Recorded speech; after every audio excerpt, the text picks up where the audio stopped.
Welcome back on Mohari Devi Tapadia Girls College YouTube channel.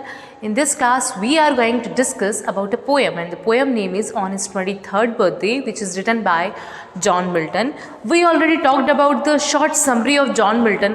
So in this class, we are discussing about the poem introduction and the poem text. So let's begin. On his 23rd birthday. On his having arrived at the age of 23. It is a full name of the poem. What? On his having arrived the age of 23.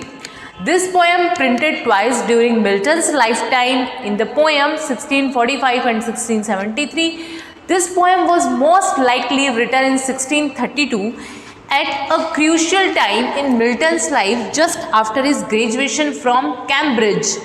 This is a 7th number sonnet, Italian sonnet in iambic pentameter. You all know the meaning of what is sonnet, what is iambic pentameter, what is Italian sonnet.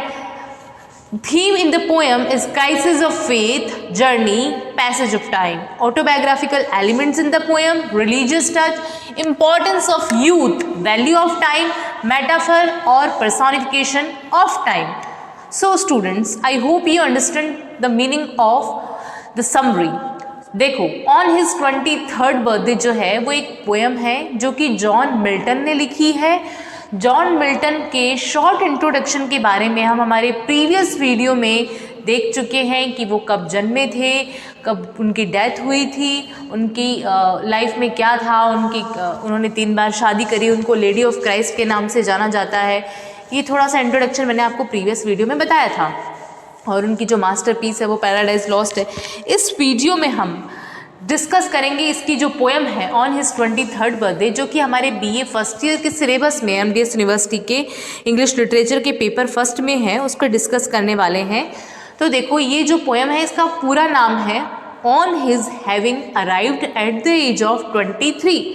ये जो poem है ये जब तक ये जिंदा थे John Milton, उनकी लाइफ टाइम में 2 बार प्रिंट हुई है.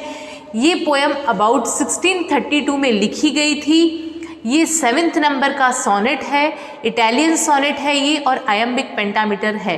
देखो, सोनेट क्या है ये आप सबको पता है, इस पर मैंने वीडियो बनाया हुआ है. नहीं पता है तो आप देख सकते हैं. सोनेट होती है 14 लाइन्स की पोएम, है ना. और सोनेट को 2 डिवाइड किया गया है, 2 पार्ट में. फर्स्ट पार्ट है उसका कौन सा सोनेट, इटालियन मिल्टोनिक या पेट्रार्कन सोनेट. तो उसमें क्या होता है, उसमें जो 14 लाइन है वो डिवाइड होती है कैसे. तो उसमें होता है आपको ऑक्टेव प्लस सेस्टेड 8 और 6 ऑक्टेव प्लस सेस्टेड में जो हमारा मिल्टोनिक या इटालियन सोनेट या फिर जिसे पेट्रार्कन सोनेट बोला जाता है वो डिवाइड होता है. तो 14 लाइन डिवाइड कैसे होती है, ऊपर की 8 लाइन अलग होती है, नीचे की 6 लाइन अलग होती है. और जो शेक्सपियरन सोनेट होता है या इंग्लिश सोनेट होता है उसकी लाइन्स जो 14 लाइन है वो डिवाइड होती है कैसे, 3 क्वार्टर्स और 1 कपलेट में, मतलब 4 + 4 + 4 + 2. तो हमारा जो सोनेट है वो कौन सा सोनेट है, ये मिल्टोनिक सोनेट है. तो इसकी जो 14 लाइन है वो कैसे डिवाइड है, ऑक्टेव प्लस सेस्टेड 8 + 6 में. तो ये जो पोएम है, ये इस पोएम की समरी आप बोल सकते हैं क्राइसिस ऑफ फेथ पे क्राइसिस है, life journey, passage of time pass जो है कैसे होता जाता है इंसान का. इसमें ऑटोबायोग्राफिकल टच है थोड़ा, मतलब जो पोएट है हमारे उनका खुद का पर्सनल टच है, वो पर्सनली क्या फील करते हैं या पर्सनली उनके साथ ऐसा कुछ हुआ है कि उनको फील हो रहा है. रिलीजियस पोएम है ये, इसमें कुछ धार्मिकता का टच दिया गया है. इसमें यूथ की इम्पोर्टेंस बताई गई है, जवानी की इम्पोर्टेंस बताई है. इसमें टाइम की वैल्यू बताई गई है कि भाई हमारे पास जो आज टाइम है उसकी वैल्यू हम करें. फिर इसमें मेटाफर किया गया है और पर्सोनिफिकेशन किया गया है टाइम का. मेटाफर क्या होता है, इस पे आप वीडियो देख सकते हैं. आप सबको पता है कि 2 डिसिमिलर थिंग्स के बीच में कंपैरिजन मेटाफर होता है, और पर्सोनिफिकेशन मतलब किसी भी ऐसी चीज़ का मानवीयकरण करना जो अलाइव नहीं हो, किसी का भी मानवीयकरण कर देना. तो यहाँ पे टाइम का मानवीयकरण किया गया है. तो ये हमारी पोएम का छोटा सा इंट्रोडक्शन मैंने आपको बता दिया. अब आप सब पोएम का टेक्स्ट निकाल लो. आपको पोएम का टेक्स्ट गूगल पे मिल जाएगा. आप टाइप करो on his 23rd birthday poem text, आपको ईजिली पोएम का टेक्स्ट मिल जाएगा. अगर आपके पास बुक है तो बहुत अच्छी बात है.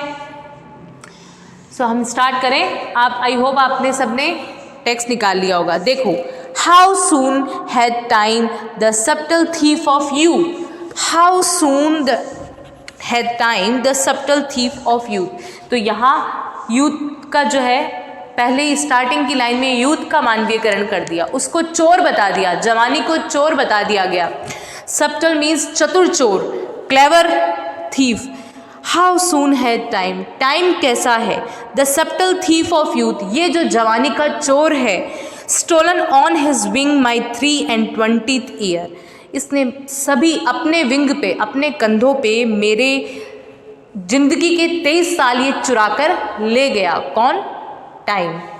How soon had time, time कैसा है, the subtle thief of youth, जो टाइम है उसका पर्सोनिफिकेशन किया गया है यहाँ और बताया गया है कि ये तो जवानी का चोर है, चोर बताया गया है टाइम को कि ये तो जवानी का चोर है, इसने क्या किया है, मेरी ज़िंदगी के 23 साल चुरा लिए और अपने विंग्स पे, अपने कंधों पे, हिज आया है। किसके लिए? टाइम के लिए हिज आया है। वैसे हिज किसके लिए आता है? बॉय के लिए आता है, मेल के लिए हिज आता है। तो आप यहाँ मानो कि टाइम का पर्सोनिफिकेशन किया गया, उसका मानवीयकरण किया गया है।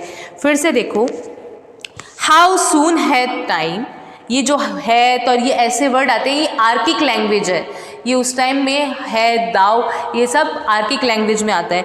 How soon had time the subtle thief of youth, ये जो टाइम है ये यूथ जवानी का चोर है, चतुर चोर है।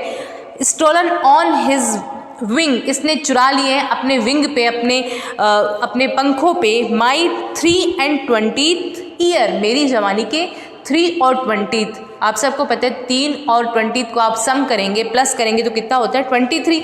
तो ये इनडायरेक्टली बोलना चाह रहे हैं कि मेरी ज़िंदगी के 23 साल इस चोर ने चुरा लिए हैं। और चोर कौन है यहाँ? टाइम।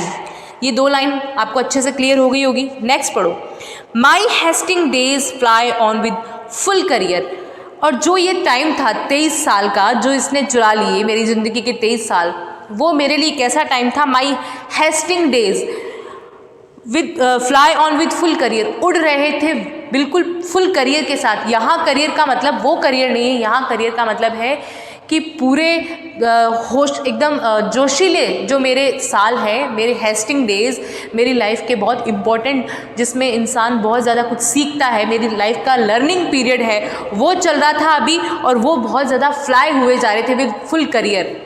माई हेस्टिंग डेज, मेरी जवानी के वो जल्दी के दिन, हेस्टिंग दिन या इम्पॉर्टेंट दिन, हेस्टिंग का आप इम्पॉर्टेंट भी समझ सकते हैं, important days, fly on with full career, उड़े जा रहे थे विथ फुल करियर, एकदम फुल पैशन के साथ, है ना, पैशन के साथ, एंथुजियाज्म के साथ, जोश के साथ चले जा रहे थे मेरी जवानी के वो साल, वो डेज। ठीक है। But my late spring no bud or blossom sweat, अब यहाँ जो लेट स्प्रिंग है उसका मीनिंग इन्होंने बताया है कि जवानी ख़त्म होने वाली हो तब लेट स्प्रिंग। देखो, सीज़न को पोएट्स ने, बहुत सारी पोएम्स ऐसी है जिसमें सीज़न को पर्सोनिफाई किया गया है और सीज़न को सिंबल बताया गया है, किसका? हमारी एज का। जैसे हमने BA सेकेंड ईयर में हम पोएम पढ़ेंगे विंटर ऑटम, है ना, तो उस पोएम में भी आपको पता चलेगा जब आप सेकेंड ईयर में आओगे कि उन्होंने विंटर ऑटम समर, ठीक है, ये पोएम लिखी है, स्प्रिंग। तो इन चारों का अपना अलग अलग सिंबल है। जैसे ऐसा माना जाता है कि स्प्रिंग जो होती है, बसंत ऋतु, उसको यूथ का सिंबल माना जाता है, जवानी का सिंबल माना जाता है। विंटर को ओल्ड एज का, समर को एकदम हमारी जो प्राइमरी एज होती है बचपन की, उसका, है ना। ऐसे इन्होंने पर्सोनिफिकेशन किया है, सॉरी सिंबॉलिक मीनिंग दिया है किसका? सीज़न का। तो यहाँ लेट स्प्रिंग मतलब, स्प्रिंग मतलब तो मैंने आपको बता दिया, यूथ बोलते हैं पोएट, स्प्रिंग के सीज़न को यूथ का मानते हैं, बसंत ऋतु को। यहाँ लेट स्प्रिंग है मतलब जवानी ख़त्म होने वाली हो। फिर से देखो, my hasting days fly on with full career, जब जो चोर है वो आया था मेरी ज़िंदगी के 23 साल चुराने के लिए, उस टाइम मेरे जो हेस्टिंग डेज़ है, मेरे जो इम्पॉर्टेंट दिन है, वो उड़े जा रहे थे विथ फुल करियर, एकदम पैशन के साथ, एकदम एंथुजियाज्म के साथ, जोश के साथ चले जा रहे थे। But my late spring no bud or blossom sweat, पर मेरी जो ये लेट स्प्रिंग है, मतलब जब ये जवानी ख़त्म होने वाली है, उसमें कुछ नहीं हो रहा, ना तो कोई कली है, ना कोई फूल, कोई फूल बन रही है, ना कुछ हो रहा है, मतलब कुछ भी इंटरेस्टिंग नहीं हो रहा है मेरी लाइफ में जब मेरी लेट स्प्रिंग आ रही है। कहने का मतलब मेरी जवानी ख़त्म हो चुकी है, मैं अपनी ख़त्म होती हुई जवानी के एकदम बॉर्डर लाइन पे हूँ और वहाँ पे मेरे लिए कुछ भी नहीं है, मैं वहाँ कुछ नहीं कर सकता हूँ। मतलब एक तरह से ये गिल्ट फील कर रहे हैं कि मैंने अपनी लाइफ में कुछ किया भी नहीं अभी और इतने में मेरी जो ज़िंदगी के 23 साल चले गए। एक्चुअली इनका जो बर्थडे आया था ऑन हिज 23rd बर्थडे, इसलिए इस पोएम का नाम ये है। तो इनके 23rd बर्थडे पे इनको फील हुआ ऐसा कि यार मेरी ज़िंदगी के 23 साल चले गए और मैंने अभी तक कुछ अच्छा किया नहीं, ऐसा किया नहीं कि दुनिया में मेरा नाम हो। ये बहुत बड़े अच्छे पोएट बनना चाहते थे, तो इनको ये बहुत गिल्ट वाली फीलिंग आई, तब इन्होंने ये पोएम लिखी और इसमें ये अपना गिल्ट एक तरह से बता रहे हैं कि यार लाइफ के 23 साल चले गए। But my late spring no bird और ब्लूजम स्वेट, मेरी लेट स्प्रिंग आ गई है, मैं जवानी ख़त्म करने ही वाला हूँ और मैं अभी तक कुछ कर नहीं पाया हूँ, ना कोई मेरी जो कली है वो फूल बन पाई है, कुछ बर्ड हुआ है, ब्लूजम हुआ, कुछ नहीं हुआ अभी कुछ भी। Perhaps my semblance might deceive the truth, perhaps मतलब शायद, semblance मतलब मेरी जवानी, माई semblance मतलब मेरी फिजिकल अपीयरेंस, मेरी फिजिकल अपीयरेंस। देखो मैंने आपको बताया था कि जो जॉन मिल्टन है उनको लेडी ऑफ क्राइस्ट के नाम से जाना जाता है, ठीक है। तो लेडी ऑफ क्राइस्ट के नाम से जाना जाता है, तो वो बहुत ज़्यादा सुंदर थे, बहुत ज़्यादा फेयर थे, एक्सीडिंग फेयर, इसलिए उनको लेडी ऑफ क्राइस्ट बोला गया। तो वो खुद कह रहे हैं ये चीज़ कि हो सकता है कि मुझे कोई देखे तो ये बता नहीं पाए कि मैं 23 साल का हो गया हूँ, है ना। हो सकता है कि जो मेरा फिजिकल अपीयरेंस है वो धोखा दे रहा हो सच्चाई को धोखा। ये है कि मैं 23 साल का हो चुका हूँ, पर मुझे देख के हो सकता है नहीं लगे कि मैं 23 साल का हो चुका हूँ, बट जो है वो सच है। तो देखो फिर से, परहैप्स शायद, माई semblance मेरे जो फिजिकल अपीयरेंस है, माइट डिसीव हो सकता है धोखा दे, द ट्रूथ धोखा दे किसको, सच्चाई को, हो सकता है मेरा फिजिकल अपीयरेंस सच्चाई को धोखा दे। That I to manhood am arrived so near, कि मैं जो हूँ वो मैनहुड में आ गया हूँ अब, मतलब मैं अब बहुत ज़्यादा नियर हूँ, अराइव्ड सो नियर किसके, मैनहुड के। मेरी मतलब जवानी तो पूरी ख़त्म होने वाली है और मैं एक राइपन, एक फुल स्टेज में जो मैन होता है वहाँ पर आने वाला हूँ, एकदम मेरी जो जवानी है वो ख़त्म होने वाली है। पर हो सकता है मेरे फिजिकल अपीयरेंस को देख के कोई भी आइडिया नहीं लगा पाए। My hasting days fly on with full career, but my late spring no bud or blossom sweat. Perhaps my semblance might deceive the truth that I to manhood am arrived so near. मैं जो है बहुत ज़्यादा near हूँ manhood के। And inward ripeness doth much less appear. अब देखो वो कह रहा है कि I to manhood am arrived so near, हो सकता है कि किसी को देख के मुझे पता नहीं चले कि मैं मैनहुड के बहुत नियर हूँ। एंड इनवर्ड राइपनेस, अंदर की जो राइपनेस है, मेच्योरिटी तो कोई फिजिकल अपीयरेंस देख के तो दिखती नहीं है, वो तो हमारे अंदर की राइपनेस होती है। आपको एक मेच्योरिटी नाम का वर्ड पता होगा सबको, अगर नहीं पता है तो आप समझ लो उसका क्या मीनिंग है। मेच्योरिटी कभी दिखती नहीं है, हम ये नहीं बोल सकते कि इसमें इतनी मेच्योरिटी है, कि 23 साल की मेच्योरिटी है, इसमें 24 साल की मेच्योरिटी नहीं। एज हमारी दिखती है कि भाई एज का हम बता सकते हैं कि भाई इतनी एज है ना, उसको मार्जिन कर सकते हैं, पर मेच्योरिटी का कोई लेवल नहीं है। मेच्योरिटी किसी भी एज में आ सकती है, वो एज पे डिपेंड नहीं होती। बहुत सारे लोग ऐसे होते हैं कि बचपन में बहुत ज़्यादा अच्छी और मेच्योर बातें करते हैं, है ना। बहुत सारे लोग ऐसे होते हैं जो बड़े हो जाते हैं उसके बाद भी उनमें मेच्योरिटी नहीं आती है। कुछ लोग ऐसे होते हैं मेच्योर होते हैं पर वो लोगों के सामने शो नहीं करते हैं, ठीक है, लोगों के सामने अपने आप को एज ए किड या ऐसे ही शो करते हैं। तो मेच्योरिटी की बात कर रहे हैं ये यहाँ पे इनवर्ड राइपनेस की बात कर रहे हैं कि जो अंदर की आंतरिक जो अंडरस्टैंडिंग है उसकी बात कर रहे हैं। क्या बात कर रहे हैं? Perhaps my semblance might deceive the truth that I to manhood am arrived so near and inward ripeness doth much less appear, कि हो सकता है कि मैं बाहर से मेरी जो फिजिकल अपीयरेंस है उसी से लोग मेरी अंदर की मेच्योरिटी का आइडिया लगा रहे हो, अंदर की राइपनेस का आइडिया लगा रहे हो, है ना। लेस अपीयर जो कि कम दिखती हो, लेस अपीयर मतलब कम दिखती हो बाहर की ओर। देखो होता ज़्यादातर ऐसा ही है कि कोई भी सामने वाले को देख के उसकी मेच्योरिटी का आइडिया लगाते हैं। अगर इतना छोटा सा कोई भी टीचर आपको पढ़ाने के लिए आ जाए जिसके फेस पे भी मेच्योरिटी नहीं लग रही हो, ठीक है, जिसको देख के भी मेच्योरिटी नहीं लग रही हो, चाहे उसकी एज कितनी भी हो, अगर नहीं लग रही तो आपको क्या लगेगा कि यार ये क्या पढ़ाएगा, इसमें पढ़ाने जितनी क्या कैपेबिलिटी है। ये सबको लगता है, सबके साथ है।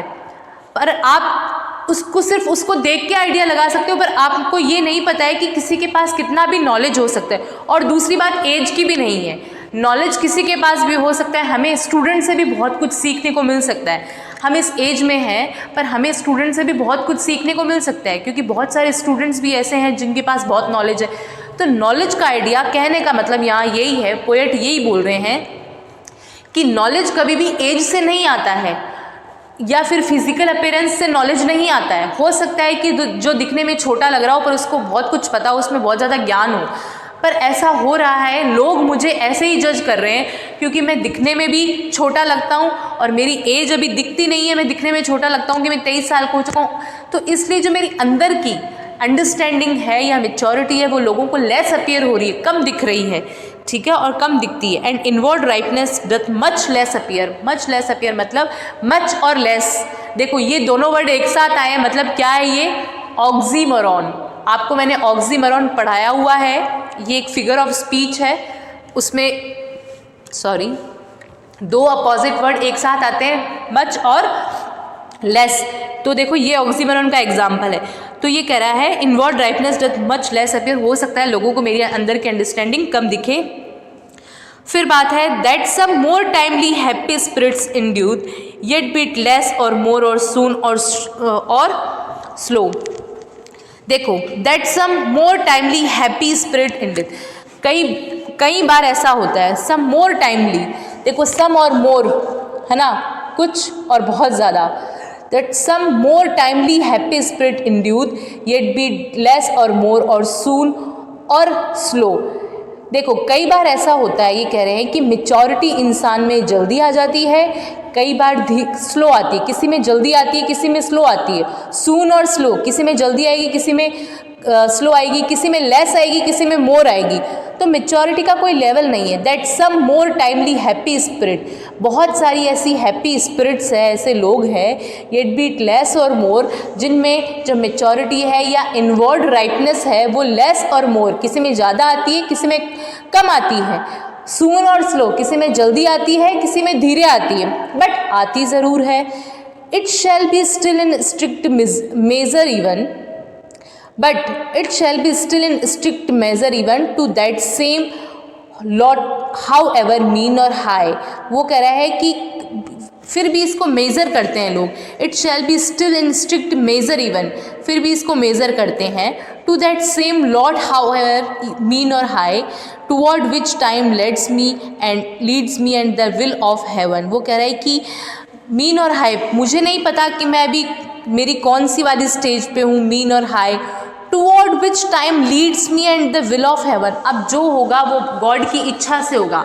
देखो इतनी देर तो वो ऐसे एक तरह से कॉन्ट्रास्ट वे में बोल रहा था कि मेरी लाइफ के जो है 23 साल चले गए हैं, मैंने अभी तक कुछ किया भी नहीं है, पता नहीं मुझे लोग बाहर से क्यों जज कर रहे हैं, मेरे फिजिकल अपीयरेंस को क्यों जज कर रहे हैं। अब वो कह रहा है कि अब जो होगा वो ईश्वर की इच्छा से होगा, विल ऑफ हेवन मतलब भगवान की इच्छा से होगा।